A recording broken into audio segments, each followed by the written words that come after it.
Welcome to War Chronicles, where we bring history to life. Today, we dive into one of history's icon battle, the World War I. So grab a seat and let's get right in.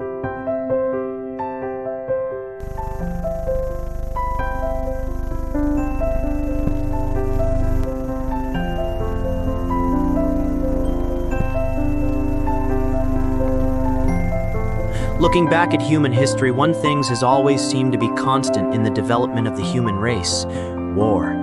So today we look into these 5 men who turned a crisis into World War I, and millions had to pay. In the summer of 1914, Europe stood on the edge of a disaster it did not yet understand. Nations were tense, and alliances were loaded like guns, just waiting for someone to pull the trigger. Then, in a single moment, an assassin fired 2 bullets in Sarajevo. History often points to that moment as the beginning of World War I, but the truth is far more unsettling. The war did not explode because of one man with a pistol.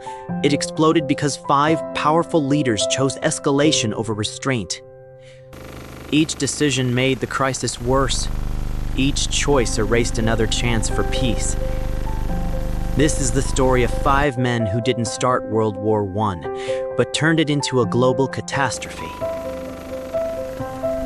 Point 1. Kaiser Wilhelm II.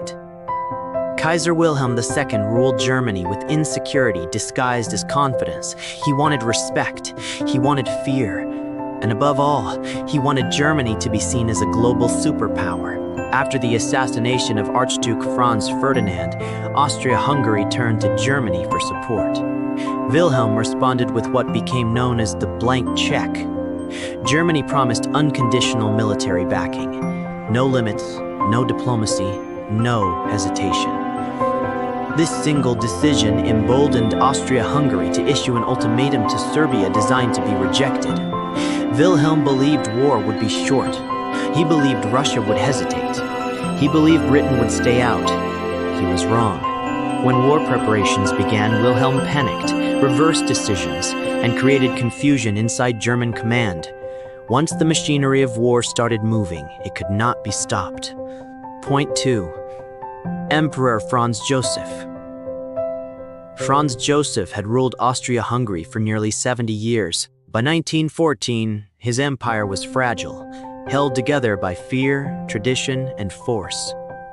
The assassination of his nephew was not just a tragedy, it was a challenge to imperial authority. Instead of isolating the crisis, Franz Joseph approved an ultimatum to Serbia that no sovereign nation could fully accept. Diplomatic solutions existed, international mediation was possible. But Austria-Hungary wanted to make an example. When war was declared on Serbia, the dominoes began to fall. Russia mobilized, Germany responded, France prepared, Britain watched closely. The regional conflict had become an international 1.3. Tsar Nicholas XII. Tsar Nicholas II did not want war, but he feared something worse: appearing weak. Russia saw itself as Serbia's protector. Backing down would mean losing influence in the Balkans. Nicholas approved full military mobilization, despite knowing Germany had warned this would mean war. In 1914, mobilization was irreversible. Railways, troop movements, and logistics were rigid.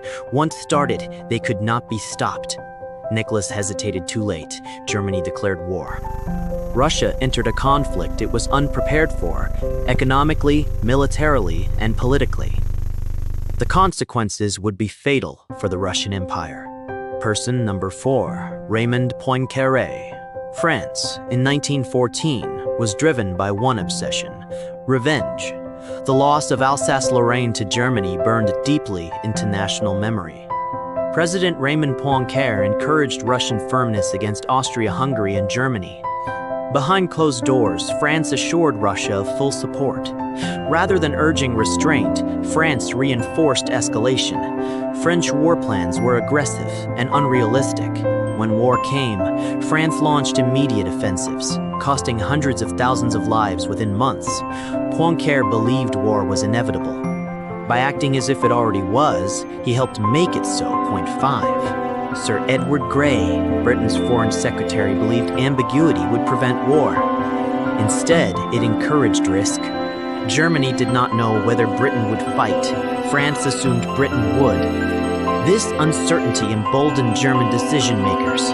When Germany invaded Belgium, Britain finally intervened. But by then, the war had already spiraled out of control. Edward Grey later watched streetlights turn on in London and said, "The lamps are going out all over Europe. We shall not see them lit again in our lifetime." He was right. World War I killed over 16 million people. Empires collapsed, and the seeds of World War II were planted. The war was not inevitable. It was the result of human decisions, made by powerful men who chose pride, fear, and escalation over restraint. History does not always turn on villains. Sometimes it turns on bad decisions made too confidently. If you want more deep, story-driven war documentaries, subscribe to War Chronicles. And thank you for watching. Goodbye.